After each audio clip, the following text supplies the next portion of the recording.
tires that will stay inflated after you flatten them. Because I hit a curb a couple of weeks ago and my tire went flat. And if you've got these crazy Black Lives Matter people chasing you down and you have flat tires, you don't want to get mobbed by them. So you should have the the ones that are the stay inflated tires, the flat guard, whatever they are.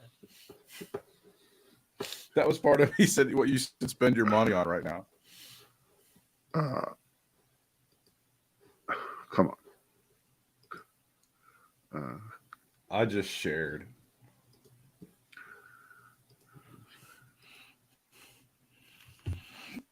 Did I ever tell you on Labor Day, my grandmother, who was a part of a union, used to have, they had a big Labor Day picnic out at the Union Hall, and they'd have games and hot dogs and stuff. You know, to indoctrinate us in socialism.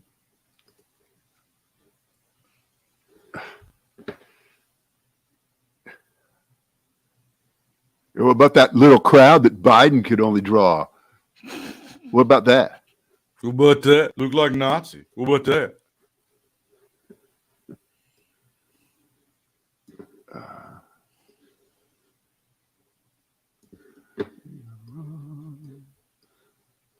All right. I think I got it. Let's go. Let's do it.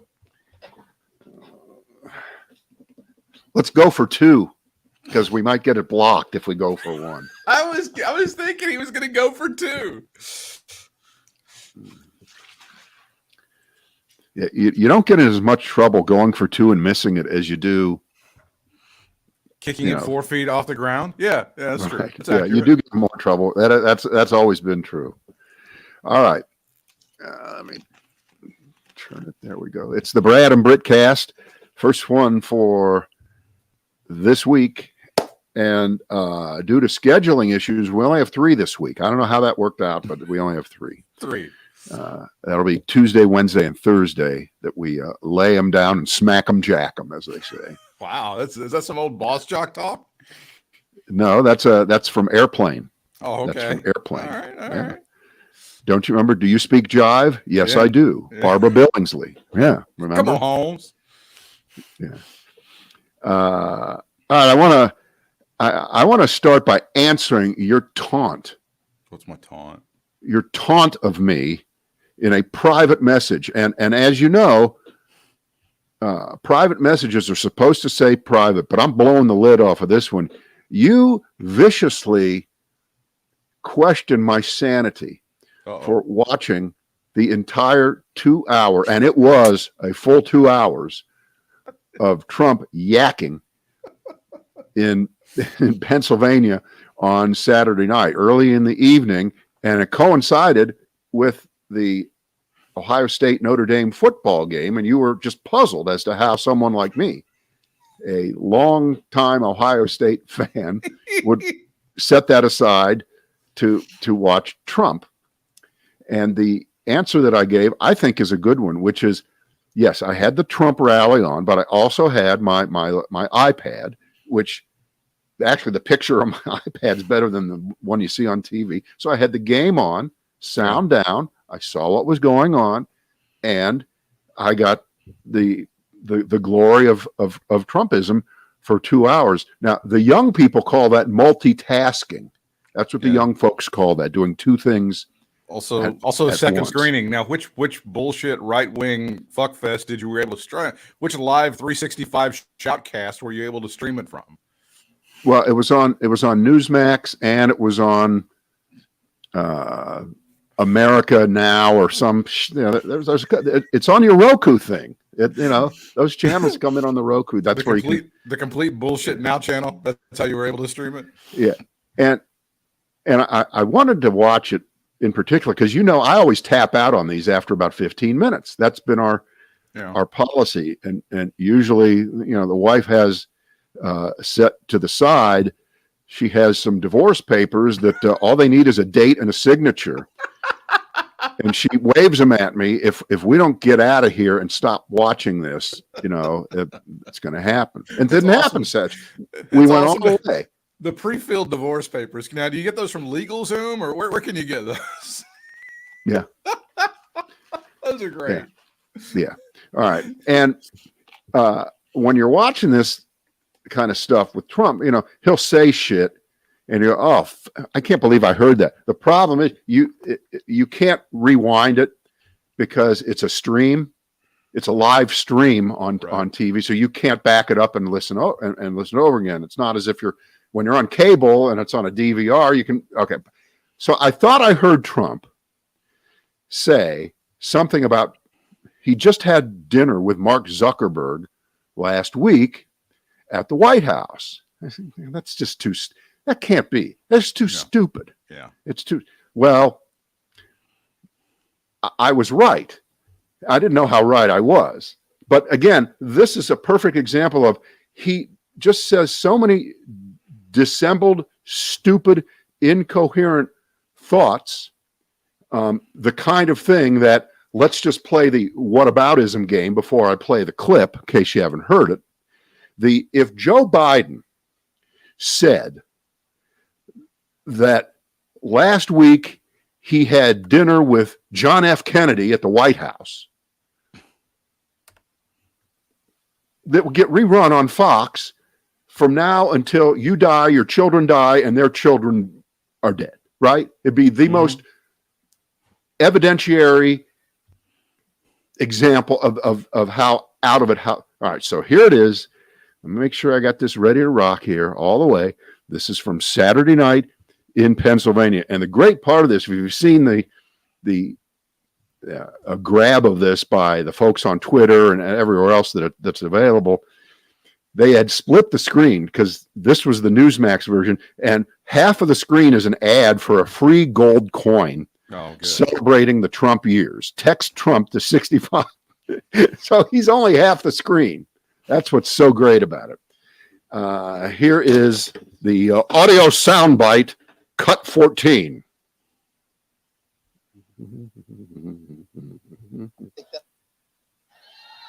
Last week, he's a weirdo, Mark Zuckerberg came to the White House, kissed my ass.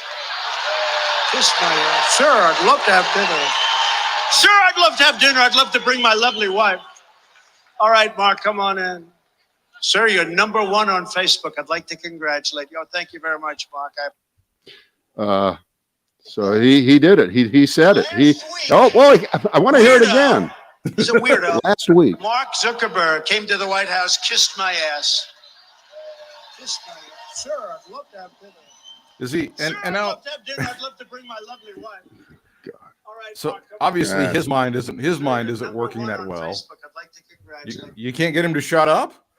So that's the problem with Trump. He keeps saying it over and over again. Just in case you're wondering if he said it one time, you couldn't get it to rewind the other night, but you can get it to rewind several times today. So yes, he's an idiot. Yeah. And that was just one of 8 million dopey lies and obfuscate. It was the usual. And so a few days later, here we are at the beginning of the following week, and now the big discussion, the most important discussion in the world that we live in, the picayune, let's make big shit out of small nothing, is, all right, who got more mileage out of the last 6 days? Was it Joe Biden for saying that MAGA Republicans are semi-fascists, but not all of them? He had to qualify because they got so upset that he called every Republican that voted for Trump a fascist, and we're not all fascists. I don't agree with most of what Trump did. I voted for right? Or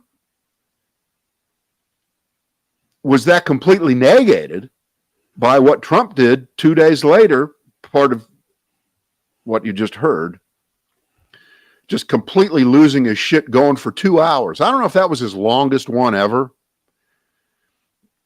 I don't know if it was or not.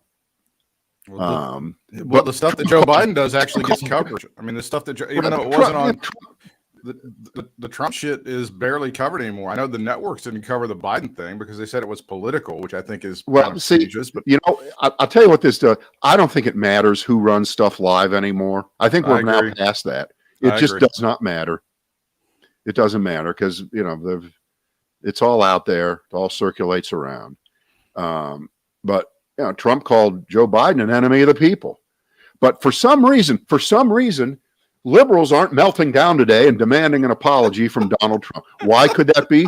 Because, by the way, my calculator is broken because he said it so many times. It's been normalized. The insanity is normalized. So it's an unbalanced world. Well, wait a minute. We got to count the number of the enemies of the people that Donald Trump has named over the years. The Democratic Party, which he calls the Democrat Party, the media, Nancy Pelosi, Barack Obama, Joe Biden. I mean, there's been like a million enemies of the people, right? Again, your calculator would be broken. There's no way. Your calculator would be broken. I do like a new word that he coined over the weekend, President Biden. He calls them the Trumpies. Trumpies? Yeah. We have Trumpers, we have Trumpanistas, we have but I've never heard them called Trumpies.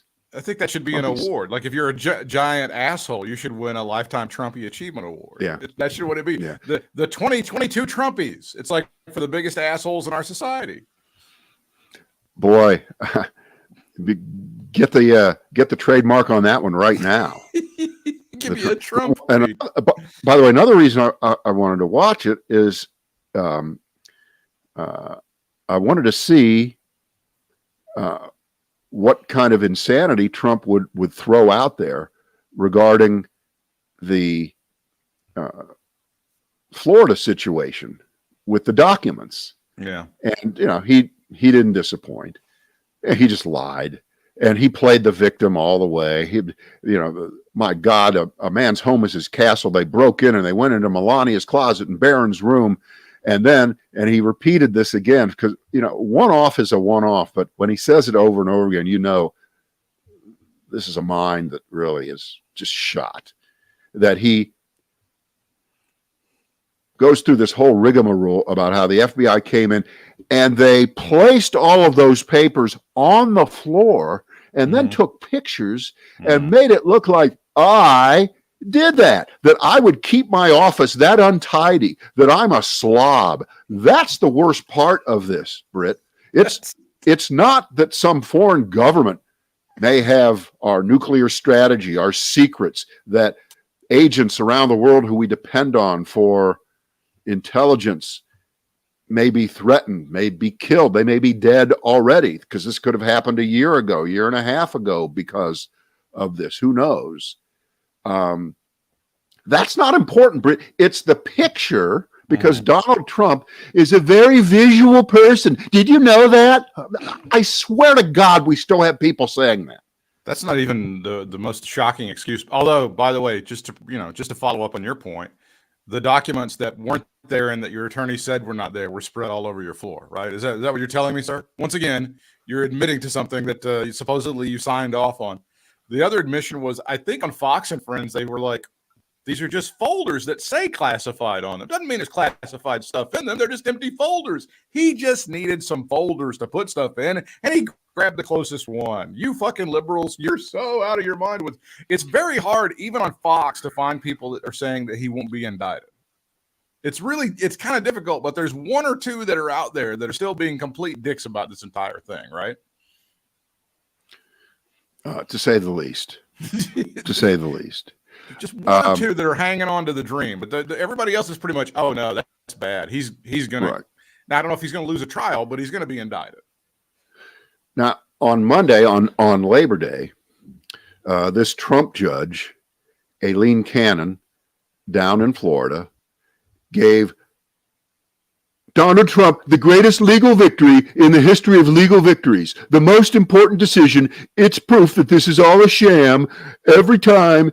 I'm always right, and she's going to allow for a third party, a special method, to go through the same material that the Justice Department's already looked at in order to placate Donald Trump, who got her appointed to the federal bench via Mitch McConnell and the Federalist Society. Judge Aileen Cannon, she's a Federalist Society. She's right out of Central Casting.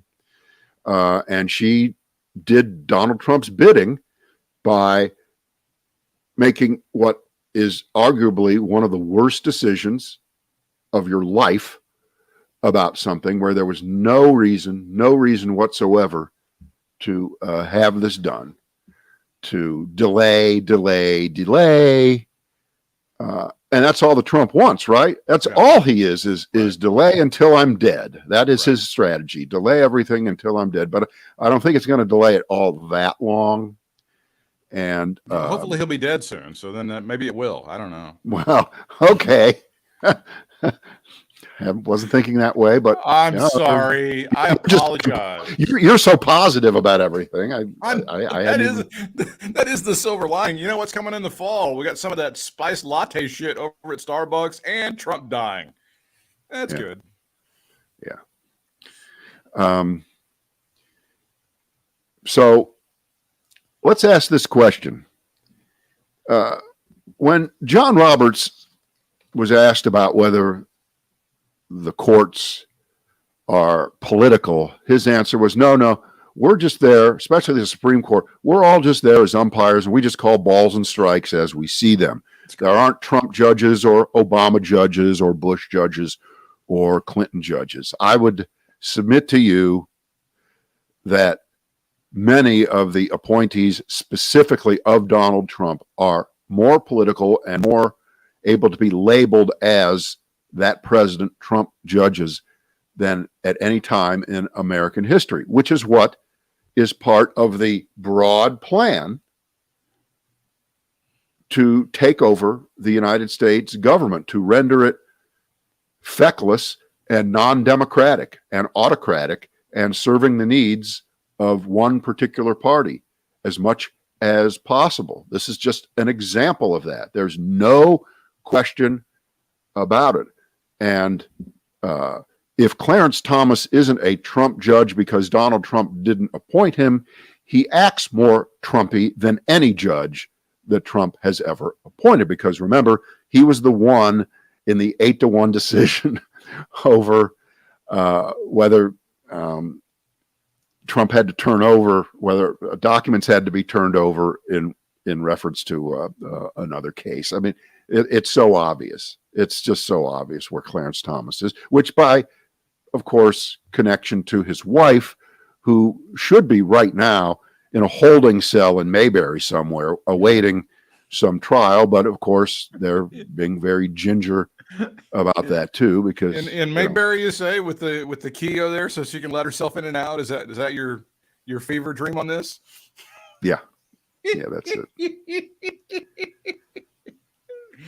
Yeah, that's fantastic. Yeah, I agree. Clarence Thomas he's really kicked it into fifth gear ever since his buddies joined him, though, in the past couple of years to tilt the court way over to his side with Kavanaugh, with Amy Coney Barrett, with those folks over, Neil Gorsuch and such, having all those folks over on his side. He's just a happy fellow these days. Yep. Yeah,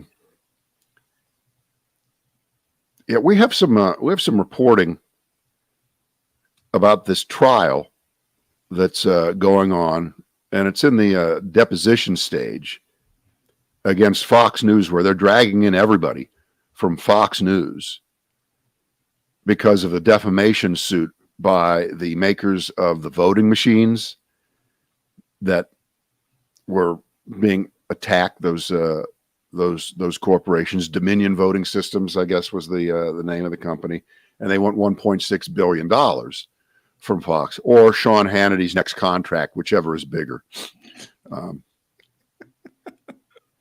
He's not worth it, you're saying? No, nobody would ever say that. All right, so they found an email, and here's what the email says. Fox cannot let Jeanine Pirro back on the air. She is pulling conspiracy theories from dark corners of the web to justify then President Donald Trump's lies that the election had been stolen from him. That's right. They knew. And it was inside. And it was there. There's just absolutely no doubt about it. and they're going to have to defend this. And I don't think they can. And I think they're going to lose. Mm-hmm. I think they're going to lose big time here. I don't want to say I love the story, but of course, well, I kind of love the story because this is accountability. It's hard to get it, but sometimes you actually do get it. And it looks like it's happening because you have to have somebody with, as Biden likes to say, a spine of steel to stand up to these kinds of bullies like Fox. And Judge Jeanine, of course, is one of the worst. But since she's just a weekend person with a show, and then I guess she's a guest all the time during the week, she's not an A player at Fox, but that doesn't matter. Does not. If they've all been there the whole time, and they've been lying, and they knew that they were lying, they don't have much of a defense. They don't have much of a defense. If they want to claim that this is all about the First Amendment, they're full of shit. No, that's okay. It. Yeah, because they've made that argument in the counter many, many times. I don't know if they're going to use that great Alex Jones argument that clearly I'm an entertainer and not a journalist. You can try that one because that didn't work for him. But you can go ahead and see how that one fits. Yeah. I think NPR is the one that broke that story on the Judge Jeanine thing and got the documents. So they're the ones that are kind of. I wonder if there's going to be any documents showing that she's drunk half of the time she's on the air. I wonder if they'll have any of that. Get sued, Britt. Don't go there if you don't have proof. It's discovery. I'm just wondering. I'm just thinking out loud. Perhaps in discovery, if that sort of thing would have been bantered about by certain producers at Fox, like, hey, it turns out she seems kind of drunk a lot of the times. I'm just saying. Yeah. Let's talk about Richard Burr right now. A man who used to be the senator from North Carolina. Well, I guess he still technically is, but he's been about as far underground as Julian Assange or someone like that. You don't hear anything from him.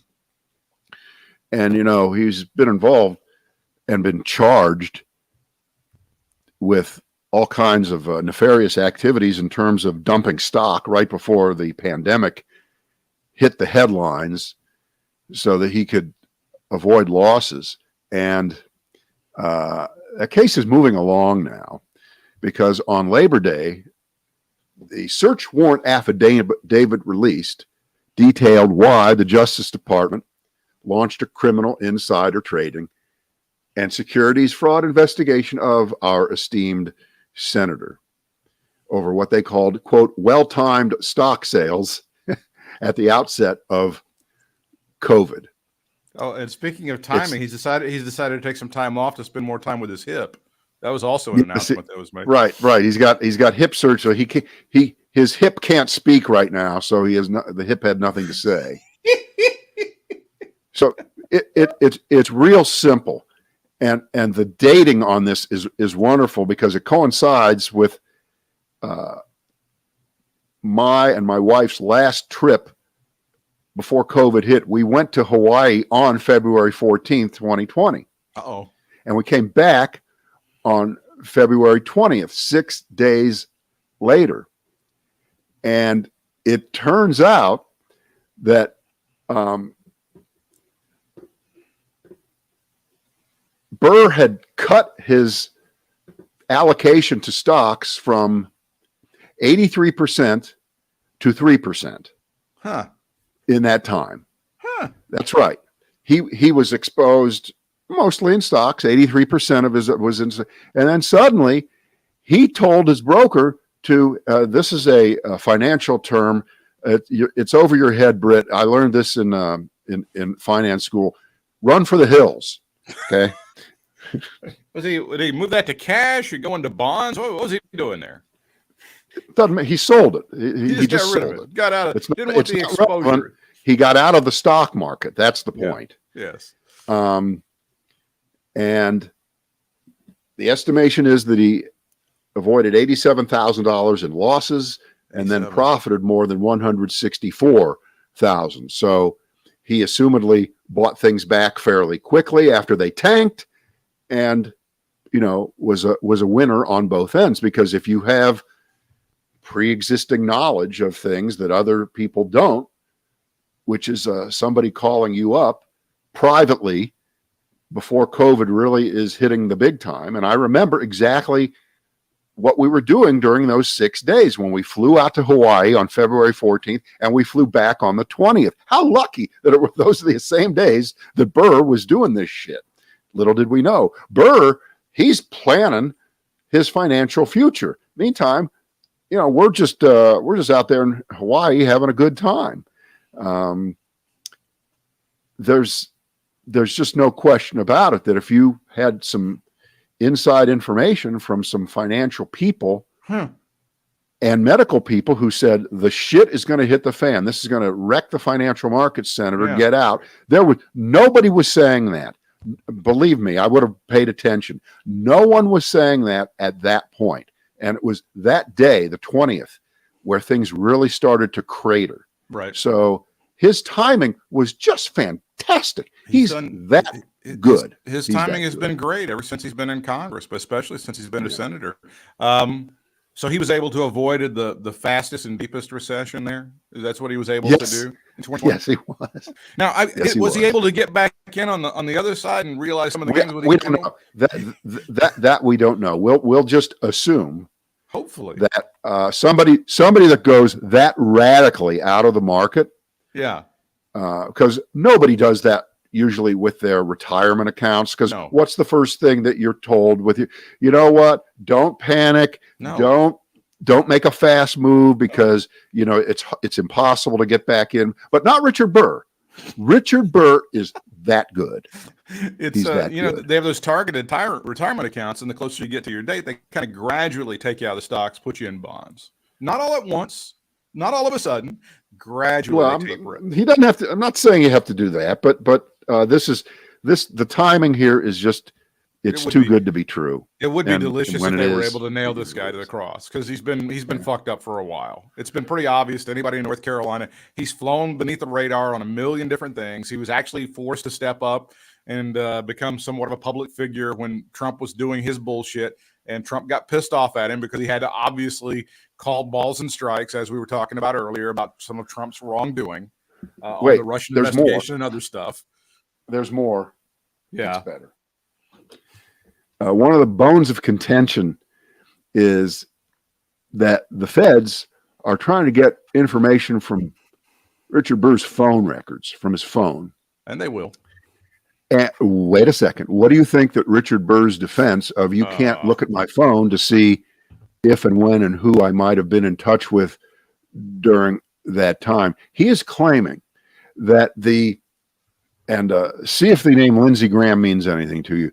He's claiming the speech or debate clause covers work done by federal lawmakers, as if calling up your broker at E.F. Hutton is part of to move your own personal IRA money around.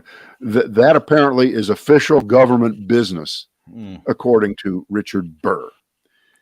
Stop laughing, stop giggling.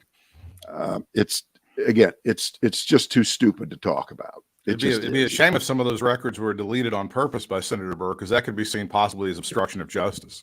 That would be a shame if that happened, right? That would be a shame. That would be a shame. That would not be the move of someone I would consider to be an innocent person. Right. And I'm glad you took the speculation into an area that was completely unnecessary to do it, because this stands on its own, but we appreciate the piling on. Just in case we look for those records and they're not there for some reason or other, and someone has accidentally deleted them, because that has happened a lot in other stories. Britt, if they were there, if they weren't there, he'd be saying, well, they're not there, so there's nothing to look for. He's not saying that. He's just saying whatever is there is protected.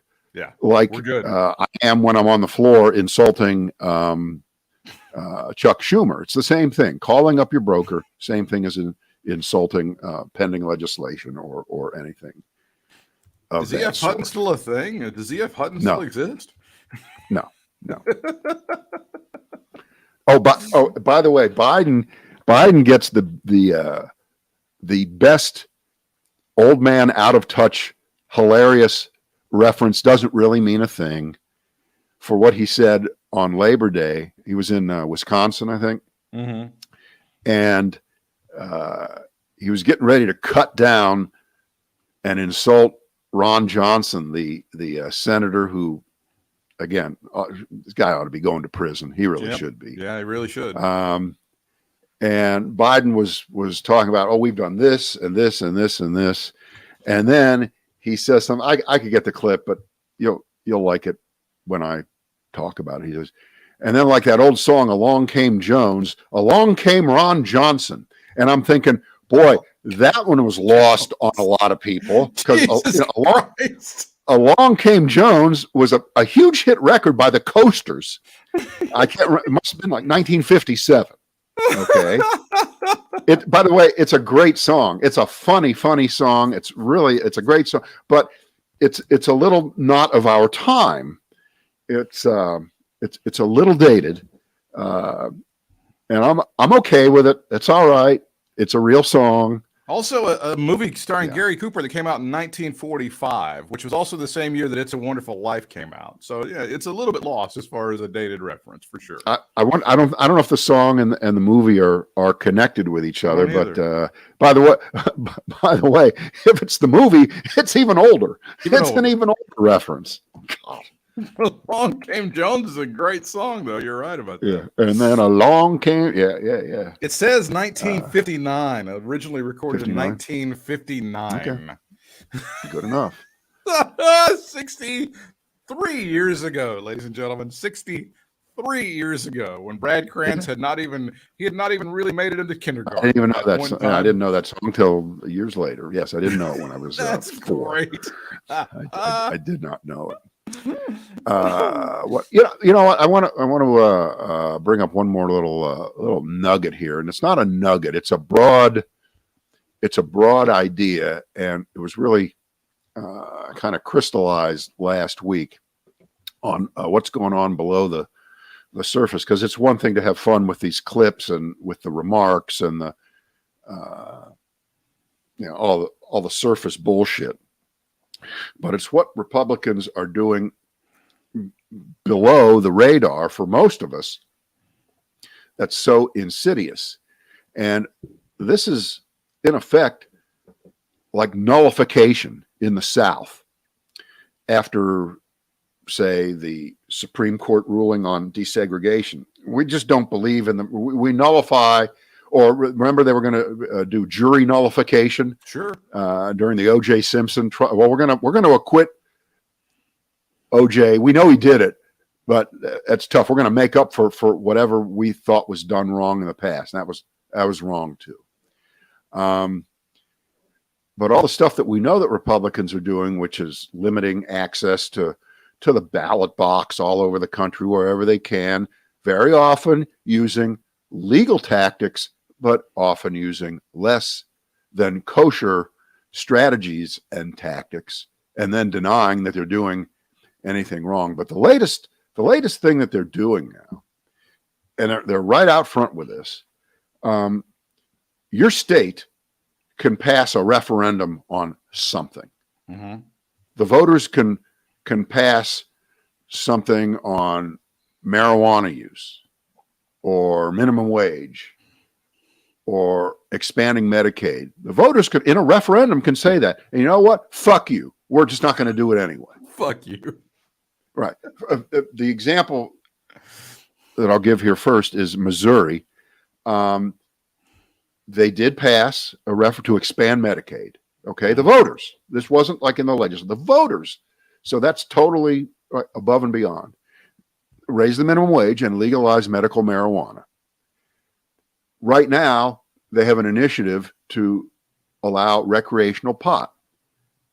And they're trying to just knock it off the ballot. They don't want it to be able to be voted on, and they're using every tactic possible because they know it's going to pass.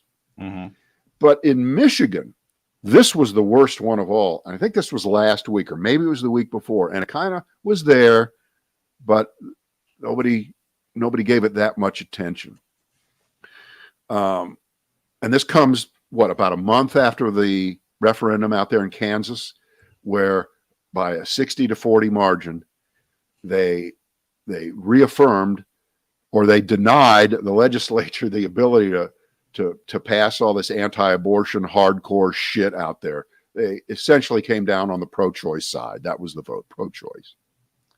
So in Michigan, they had the signatures all done. They had 425,000 was the minimum. They got way more than that to get it on the ballot. And they have something called the Board of Canvassers. It's CANVASSER, the canvassers. What the fuck is that? But the Board of Canvassers, which is half Republican, half Democrat, so if there's a tie, nothing happens. You get fucked, okay? The Republicans said that the wording on the petitions was unclear, but even worse, the typed words weren't spaced far enough apart. Oh, come on. That can't, you have to be lying to me. Some of the words were scrunched together. You have to be bullshitting me. I'm not. Have to be kidding. I'm not. This can't be real. Britt, I mean, this is the equivalent. And remember, this is a tried and true strategy, because with abortion, all these years, one of the things that they were doing for a long time was they were saying that this clinic cannot stay open because we got the legislature to pass a law that says the corridor has to be 4 feet wide, and the corridor in this hospital is 3 feet 8 inches.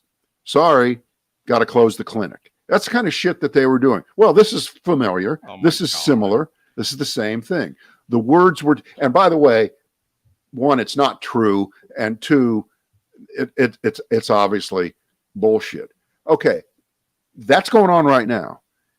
And you're saying, Brad, come on. Are you telling me this isn't going on in Florida with Ron DeSantis? And I would say to you, well, of course it's going on in Florida. It's already happened in Florida because in 2018,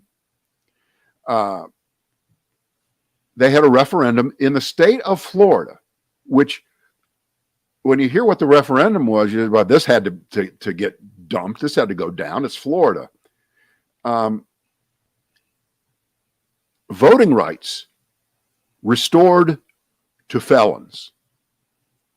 Voting rights need to be restored to felons who have paid their debt to society. That had to go down in Florida, right? Wrong. It passed. It passed big time. Wow.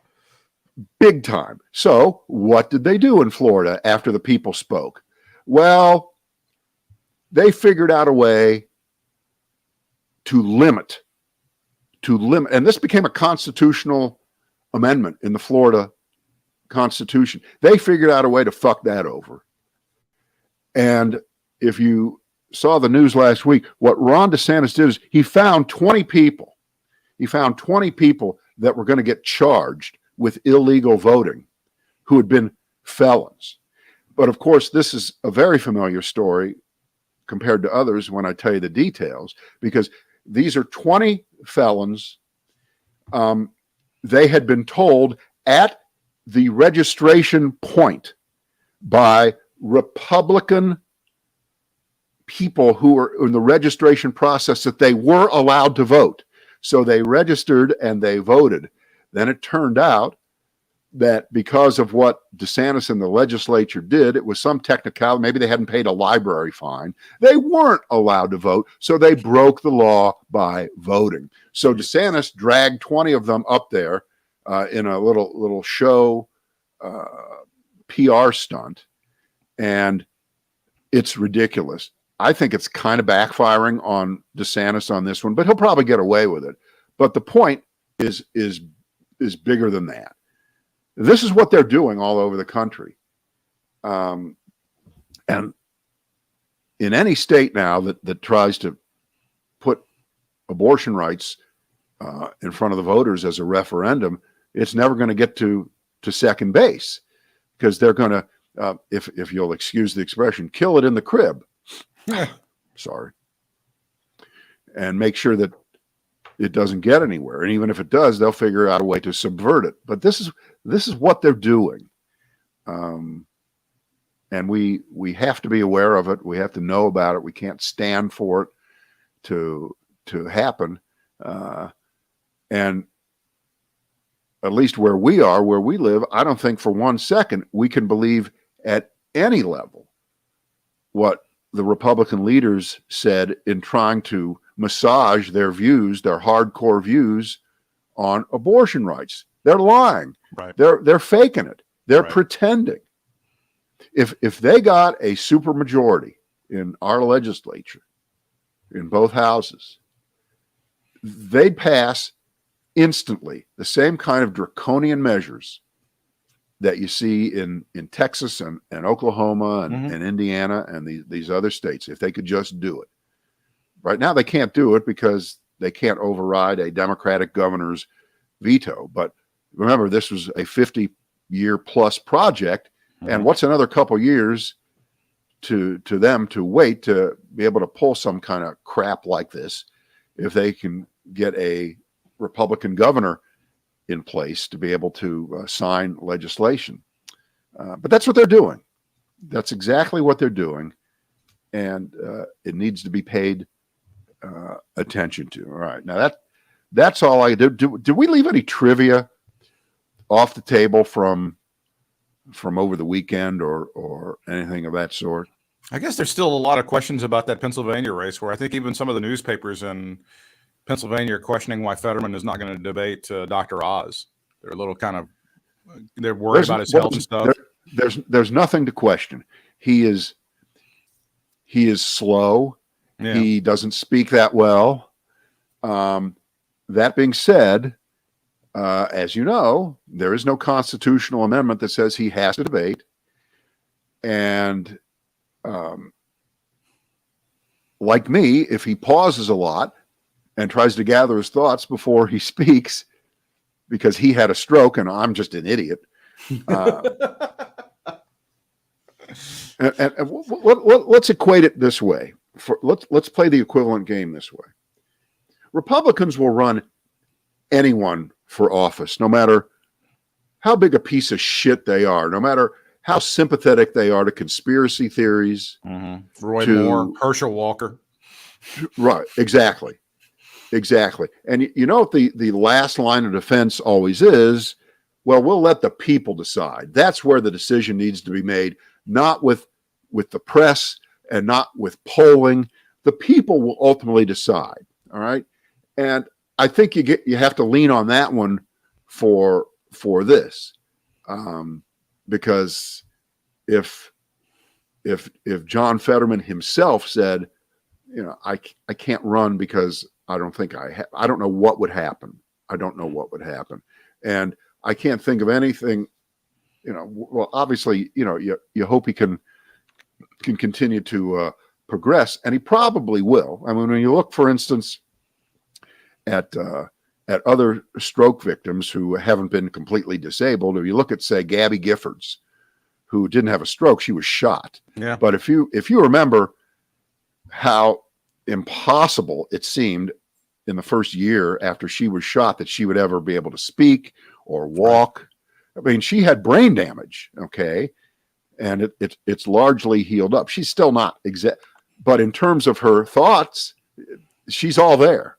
And I'm going to lean until proven wrong that Fetterman is mentally all there. He's just got some physical issues that would make it impossible or make it difficult for him to engage in a debate. However, if he did decide to do that, and Dr. Oz attacked him for his physical problems, I'm not sure that wouldn't add another 5 points to Fetterman's total. But that's not a reason to go out there if you don't think that. Well, pardon me for saying it, but I think maybe the people of the Commonwealth of Pennsylvania might like an impaired John Fetterman better than a supposedly fully healthy Dr. Oz. Of course. Maybe. Of course. And when impaired, you mean in terms of him being able to speak quickly.